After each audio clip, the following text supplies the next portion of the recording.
and welcome back to the library.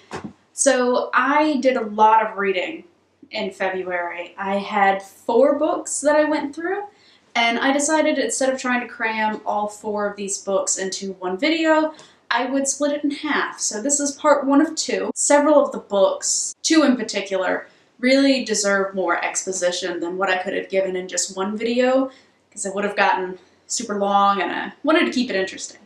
But anyway, for this video, we're going to go over Shakespeare and Company by Sylvia Beach and The Bell Jar by Sylvia Plath. So, several Sylvias in here. Both of these were read for my university classes, but I still really enjoyed both of them, actually. Next week we have a little bit of a different story. One of them I didn't really like, and yeah, part 2 will be coming out this time next weekend. So, let's get started.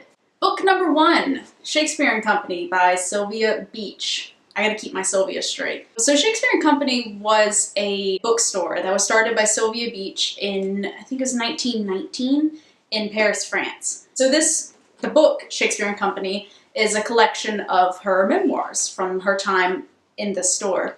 And Shakespeare and Company, I had never heard of it, and I never heard of Sylvia Beach either, which is really surprising considering how much she gave to the literary world. Most people nowadays, like English academics, literature academics, might know Sylvia Beach as the first person who ever published James Joyce's Ulysses, which was an extremely controversial novel. I have never read it myself. I've studied it, but never read it. But basically nobody wanted to publish it. And because James Joyce was a friend of Sylvia Beach's, she decided that she would publish it for him. And it ended up bankrupting her because she put all of her own capital into bringing Ulysses to life, but she really believed in the book and she really wanted to see it through. But her biggest contribution to the literary world is the fact that Shakespeare and Company was a very popular place, not just for creators, writers and artists and everything, but also for tourists. Beach was an American, but she settled in Paris, fell in love with the place, and opened her bookstore there. And it was one of the few English bookstores in Paris, actually, at the time, and so it drew a lot of attention. But Beach heavily believed in only putting books that she personally enjoyed into Shakespeare and Company. So everything that she had there was something that she read and she loved.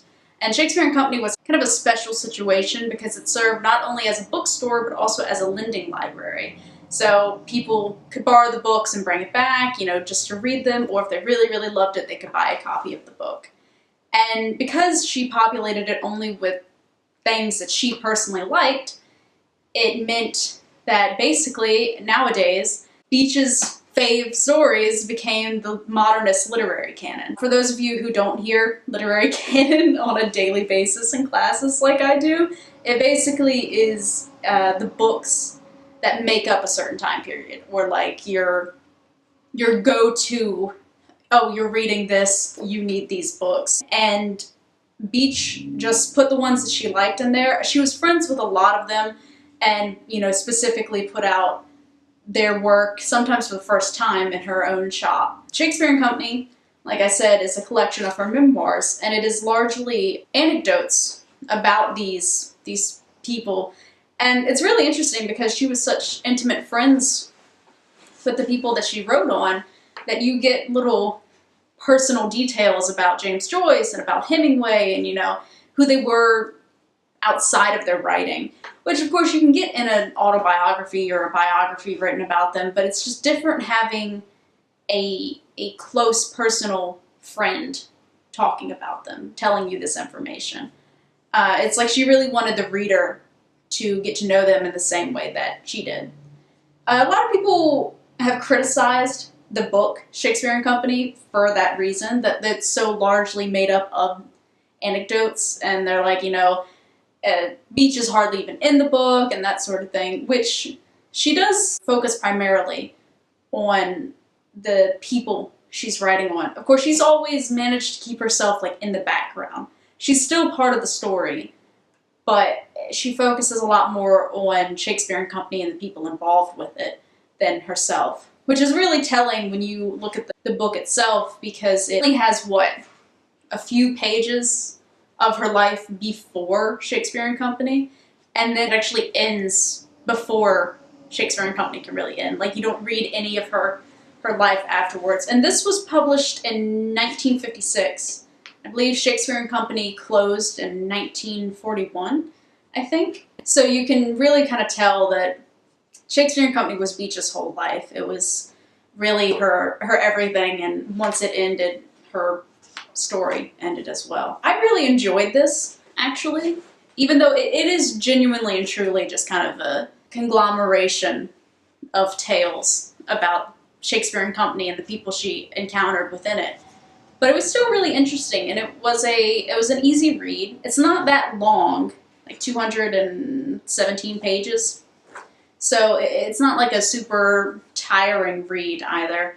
And because they're just little choppy anecdotes, it's pretty quick to get through. I love places like Shakespeare and Company.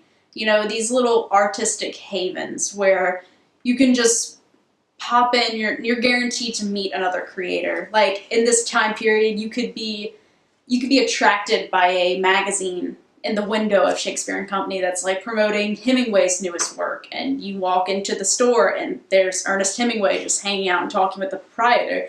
You know, it's just such a neat idea, and having a place for various creators to gather and just hang out and, you know, bounce ideas off each other and get to know about each other's newest works and what you're thinking and all of that. And I love places like that. And so reading something like this, because Shakespeare and Company was like the place to go if you were a Parisian creator. And when I say Parisian, I mean both native, French native, and also expat, like Beach was, because she considered Paris to be her home. But it was just such a central location to so many of these creators in the area. And it's like, if you wanted to meet anyone, Shakespeare and Company was one of those places to go to. So it makes me sad, you know, reading stuff like this and then realizing, oh, where would I go for something like that? And so I was doing some research about Shakespeare and Company, and lo and behold, Shakespeare and Company has been reincarnated. There is a Shakespeare and Company bookstore in Paris with a similar idea of being an artistic haven. You can stay there, like literally stay there. You can sleep in between their book stacks, and it just throws you together with so many creators, and you only have 3 things that you have to do in order to stay. You have to read a book every day, you have to help out in the store, and you have to write a 1-page autobiography before you leave.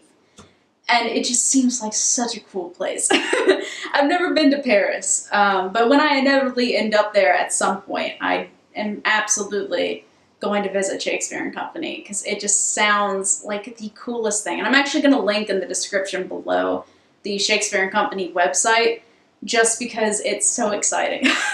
So anyone who has a chance to check it out, I would seriously recommend it, because it really serves as a amazing reincarnation of Beach's Shakespeare and Company. She actually visited before Shakespeare and Company, the new one, became Shakespeare and Company. It was originally named something else. I can't quite recall what it was, but Beach kind of gave her blessing for the owner to rename it to Shakespeare and Company, because she thought it was so much a reincarnation of her original idea. So yeah, really cool place that I want to see, and a really interesting book to read. On to the next one. The Bell Jar by Sylvia Plath.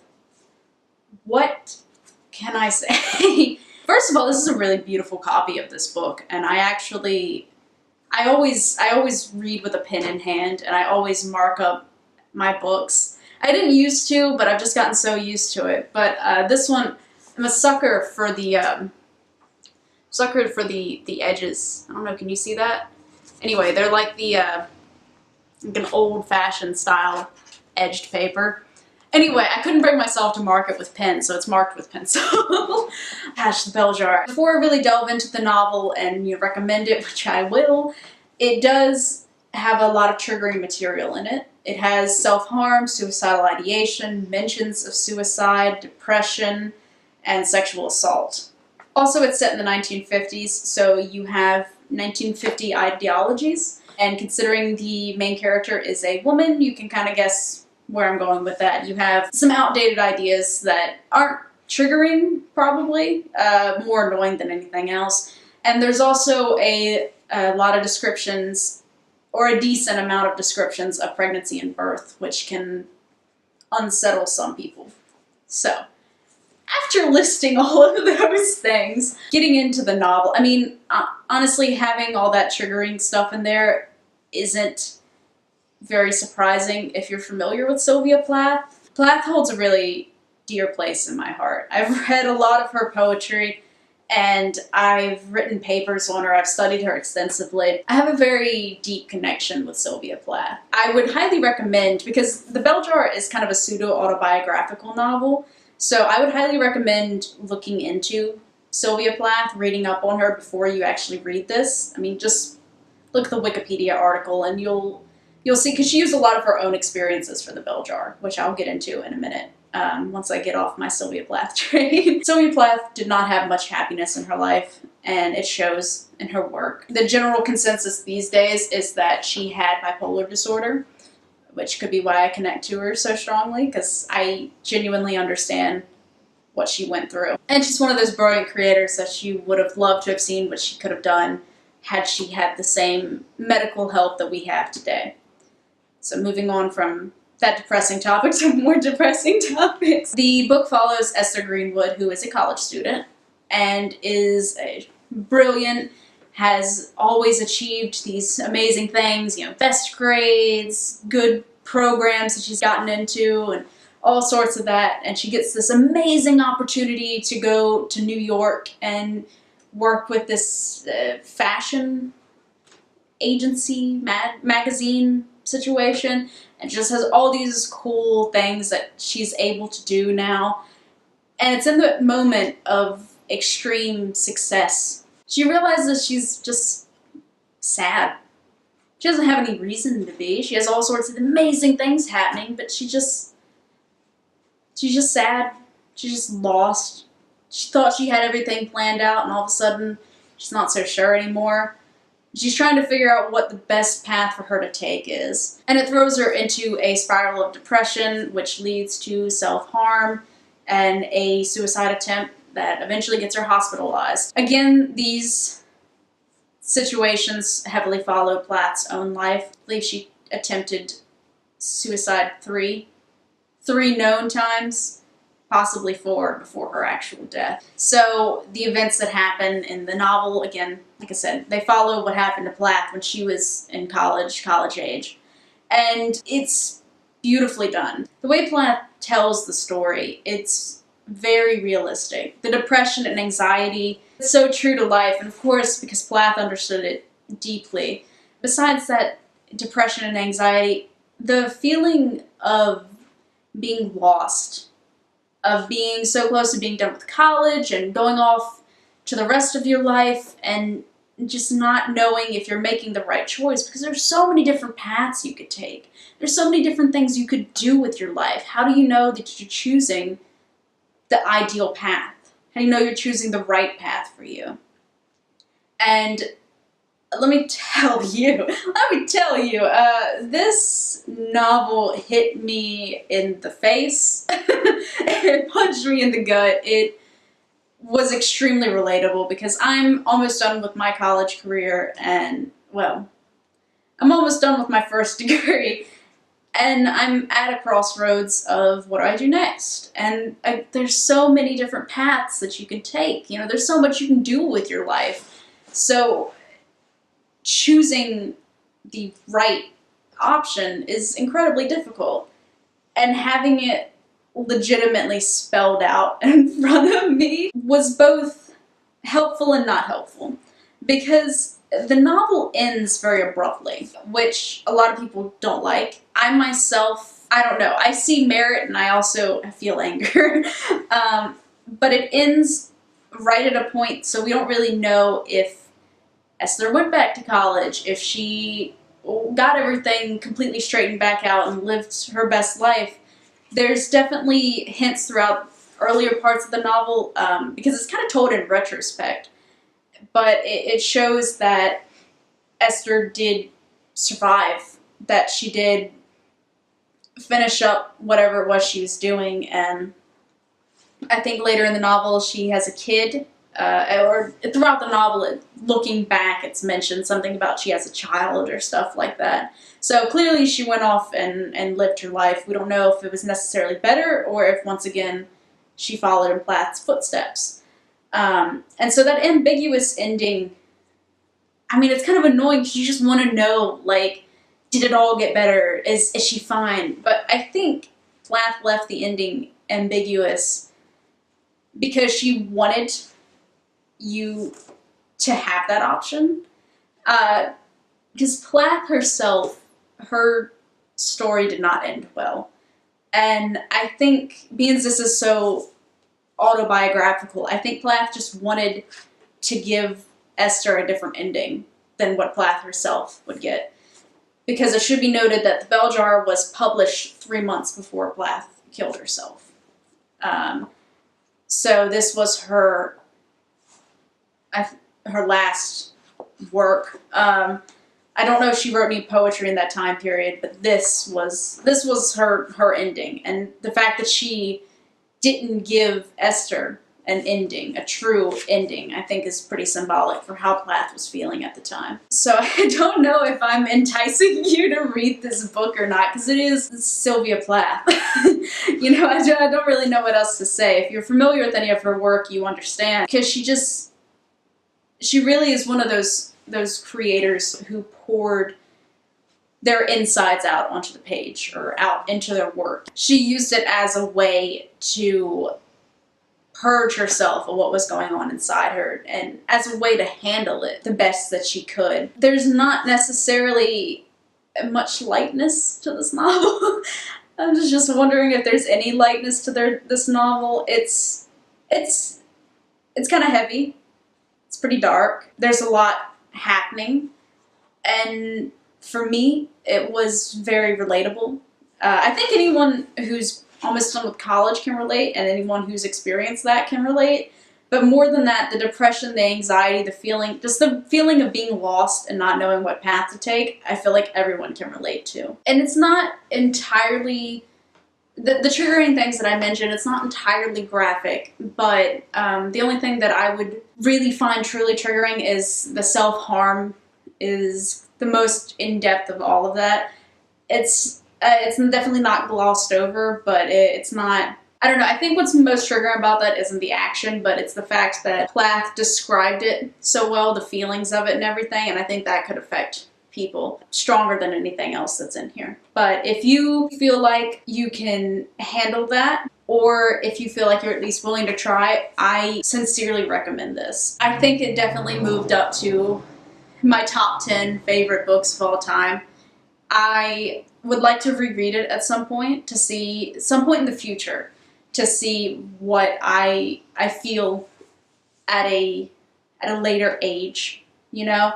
Because right now this is extremely applicable to me. Like, I'm the same age as Esther is within the story. So I want to know if in the future, if it still holds that same impact, or if it's something that's more age-based. Anyway, I don't know. Point is, great book, and I would recommend to looking at Plath's other writings and just her story as well, because it's just, I don't know, I connect a lot with it, and maybe some of you will as well. But anyway, so that's it for this video. I have 2 more books next week. Again, I'm going to aim for same time as this, but next week, yeah, that's how videos work. So I'll be going over another 2 books because I didn't want it to get too bogged down, but I did want to give, especially The Bell Jar, but also Shakespeare and Company, their due credit. And there's one of the books next week I feel like genuinely just deserves more. So anyway, I hope you enjoyed this video. If you did, leave a like. Let me know if you guys have read any of these, or if you intend to, if anything's interesting. If I made The Bell Jar sound enticing. Anyway, just let me know. And subscribe if you want to see the video that'll be up next week, and future videos as well. Ring the notification bell, because that way you will know the second I upload, which I will. Check out the description down below for links to the books, links to Shakespeare and Company, and also to my Into the Library playlist, which has grown quite a bit. I've done several of these now. I enjoy them. I like it. I like talking about books. I like talking about what I've read, sharing what knowledge I've gained from it, and also kind of my opinion a little bit. Hopefully it's sort of helpful, sort of interesting. Anyway, I'll stop rambling and go film the next video. Hopefully you'll like that too. Good. Oh, bye. It's a bit of a stretch in this rocking chair.